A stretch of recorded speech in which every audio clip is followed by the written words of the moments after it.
লেখক আমরানুর রেজার blog amranureja.blogspot.com থেকে আজকে বলবো এক গাধার গল্প। গল্পটি তিনি লিখেছিলেন 30শে জুলাই 2025-এ। এক গাধা এসে বাঘকে বলল, আপনি ঘোষণা দেন যে আজ থেকে জঙ্গল স্বাধীন, তাতে আপনার পাশে কাউকে না পেলেও আমাকে পাবেন। বাঘ চুপ। পরের দিন গাধাকে সিংহ দৌড়ানি দিল।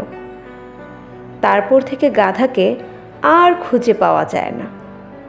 জঙ্গল এখন গাধামুক্ত।